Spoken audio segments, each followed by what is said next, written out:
आजकल एक वर्ड बहुत तेज़ी से वायरल हो रहा है, रीसेट टू गो। और जब से इस वर्ड का यूज़ मिस्टर एस सर के द्वारा वेबिनार में किया गया था, तब से इस वर्ड को लेकर के काफ़ी चर्चाएं चल रही हैं।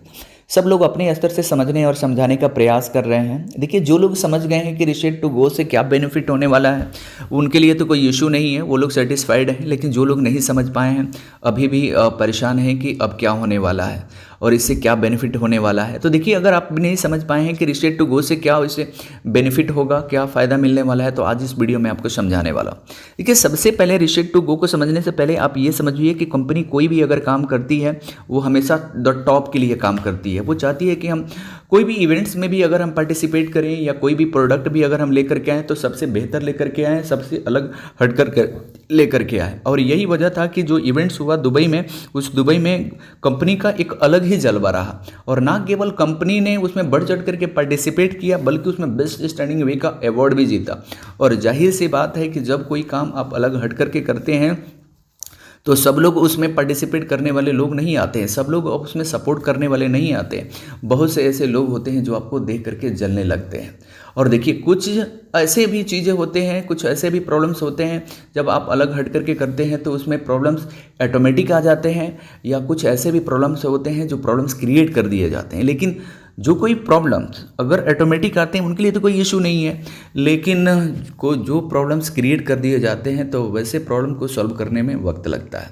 और ये केवल कंपनी के साथ नहीं, निजी जीवन में भी ऐसे होता है, पर्सनल लाइफ में भी ऐसे ही होता है कि अगर कोई भी काम आप डिफरेंट करते हैं, अलग करते हैं, तो उसमें प्रॉब्लम्स तो ऑटोमेटिक आते ही आते हैं। लेकिन बहुत से ऐसे प्रॉब्लम्स होते हैं जो क्रिएट कर दिए जाते हैं। लोग नहीं चाहते हैं कि आप आगे बढ़ें, लोग नहीं चाहते हैं कि कुछ आप अलग काम करें। और कंपनी के साथ ऐसे भी हुआ।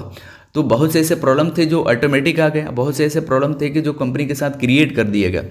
क्योंकि कंपनी के जो भी प्रोडक्ट था, कंपनी के जो भी स्ट्रेटजी था, मार्केट से बिल्कुल अलग हट करके था।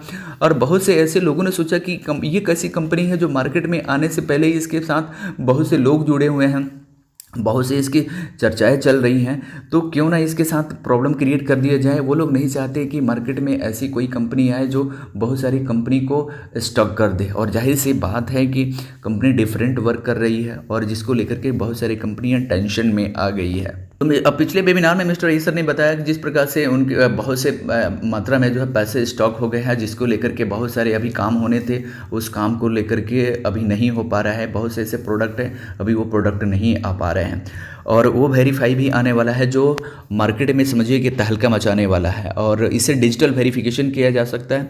ये जितने भी फाउंडर्स होंगे उनके लिए एकदम फ्री ऑफ कॉस्ट होगा, लेकिन बाकी के लिए एकदम पेड होगा। और आजकल मार्केट में कंपनियां डिजिटल वेरिफिकेशन के लिए बहुत से एप्लीकेशन इसे ढूंढ रही हैं जो डिजिटल वेरिफिकेशन कर सकें, लेकिन उनके पास ऐसी कोई चीज़ें नहीं हैं।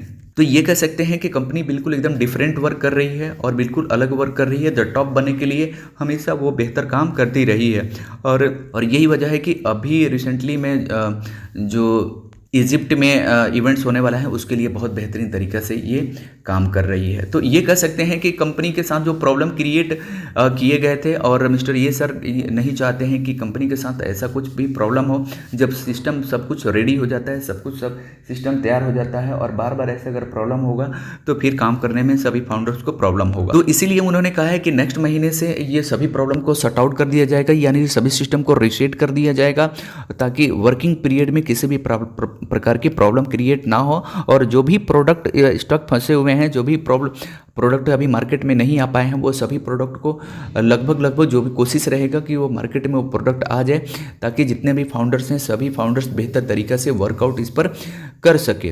तो ये कह सकते हैं कि जो भी आपका पेमेंट है, पेमेंट विड्रॉल को लेकर के, कार्ड पेमेंट को लेकर के, ये सभी चीज़ें आपको नेक्स्ट महीने तक मिड नवंबर तक ये सभी प्रॉब्लम को सॉर्ट आउट कर दिया जाएगा। तो देखिए, रिसीट का मतलब यही है कि जो भी प्रॉब्लम अभी हो रहा है करंट में, नेक्स्ट मंथ में इस सभी प्रॉब्लम को सॉर्ट आउट कर दिया जाएगा और प्रॉपर तरीक़े से सिस्टम वर्क करने लगेगा, ताकि जितने भी फाउंडर्स हैं, जितने भी लोग हैं, चाहे अगर उनको किसी भी प्रकार के प्रॉब्लम क्रिएट ना हो इस सिस्टम पर वर्कआउट करने के लिए। तो आई होप कि आपको समझ में आ गया होगा कि रीसेट टू गो का मतलब क्या है, और इससे कंपनी को क्या फ़ायदा होने वाला है, इसमें फाउंडर्स को क्या फ़ायदा होने वाला है। देखिए, कंपनी का भी फ़ायदा होगा और फाउंडर्स का भी फ़ायदा होगा। कंपनी का ये फ़ायदा होगा कि उसके सभी सिस्टम रीस्टार्ट हो जाएंगे, सभी सिस्टम को सही कर दिए जाएंगे। और जितने भी फाउंडर्स हैं उनके लिए फ़ायदा होगा कि एक बार जब सिस्टम शुरू हो जाए तब बीच में उसको रोक करके वर्कआउट ना करना पड़े और उनको किसी भी प्रकार के प्रॉब्लम क्रिएट ना हो। तो आई होप कि आपको समझ में आ गया होगा, और जिन लोगों को समझ में नहीं आया है उनके पास ये वीडियो ज़रूर भेजिए रिचेट टू गो को लेकर के। अगर आप भी इस चीज़ को नहीं समझ पाए हैं तो आप कमेंट बॉक्स में लिख करके मुझे ज़रूर बताइए। इस वीडियो को देखने के लिए थैंक्स फॉर वॉचिंग।